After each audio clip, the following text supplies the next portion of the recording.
बेसमाव आसामनि गिबि मन्थ्रि डक्टर हिमन्त बिश्व शर्मा बिथाङा जुबिन गार्डनि सोमोन्दै गोनां बाथ्रा बुंनायखौ नुनो मोन्दों। आसामनि गिबि मन्थ्रि डक्टर हिमन्त बिश्व शर्मा बिथाङा बुंथिदों जे बे समाव मुसलमानफोरा जुबिन गार्डनि जे सावनाय थिलियाव मा जाहोनाव बिथांमोना बाहागो लायोमोन, मानो बाहागो लायोमोन बेनि सायाव बाथ्रा बुंथिदों आसामनि गिबि मन्थ्रि डक्टर हिमन्त बिश्व शर्मा बिथाङा।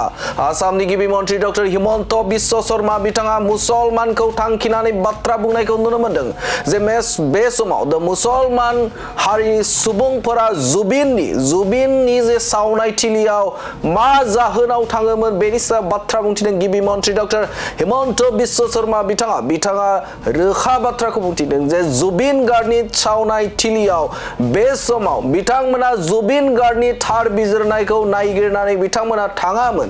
बे समाव बिथांमोना एबा मुसलमानफोरा जुबिन गार्डनि सावनाय थिलियाव थांनायनि जाहोना बेनोमोन जे इलेक्शन खालामबाय थानायखौ होबथानायनि थाखाय आरो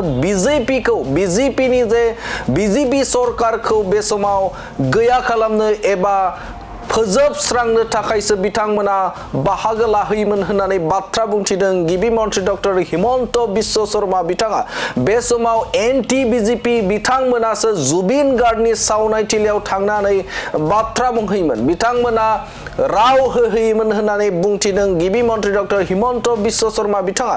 जे जोंनो माइरं नाङा दालि नाङा होननानै बाथ्रा बुंथिदोंमोन जे मुसलमान हारिनि सुबुंफोरा, नाथाय बे समाव बिथांमोनासो जे दालि माइरंखौ लादों, जे 100% लादों होननानै बाथ्रा बुंथिदों गिबि मन्थ्रि डक्टर हिमन्त बिश्व शर्माया। अजद खालामदों जे बे समाव मुसलमानफोरा जुबिन गार्डनि सावनाय थिलियाव थांनायनि जाहोना बेनो जे बे समाव बिथांमोना जे जुबिन गार्डनि थार बिजिरनायखौ बिथांमोना गुबै ओंथियाव बिथांमोना हास्थायाखै, नाथाय बिथांमोना जे बिजेपि सरकारनि बेरेखा आरो बिथांमोनखौ इलेक्शन खालामनायनिफ्राय बे समाव रैखाथि मोननोसो बिथांमोना थांदोंमोन होननानै बाथ्रा एबा अजद होदों आसामनि गिबि मन्थ्रि डक्टर हिमन्त बिश्व शर्मा बिथाङा।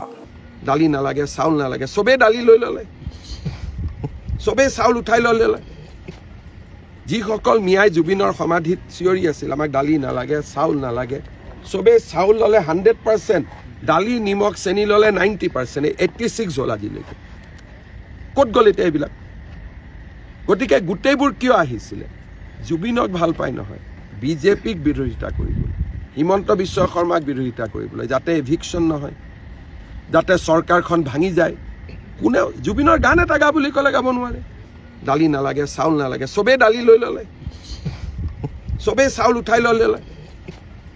যিসকল মিয়াই জুবিনৰ সমাধিত চিঞৰি আছিল আমাক দালি নালাগে, চাউল নালাগে, চবেই চাউল ল'লে 100%, দালি নিমখ চেনি ল'লে 90%, 86 হ'ল আজিলৈকে।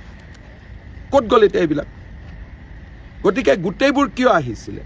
জুবিনক ভাল পাই নহয়, বিজেপিক বিৰোধিতা কৰিবলৈ, হিমন্ত বিশ্ব শৰ্মাক বিৰোধিতা কৰিবলৈ, যাতে এভিকশ্যন নহয়, যাতে চৰকাৰখন ভাঙি যায়। কোনেও জুবিনৰ গান এটা গা বুলি ক'লে গাব নোৱাৰে।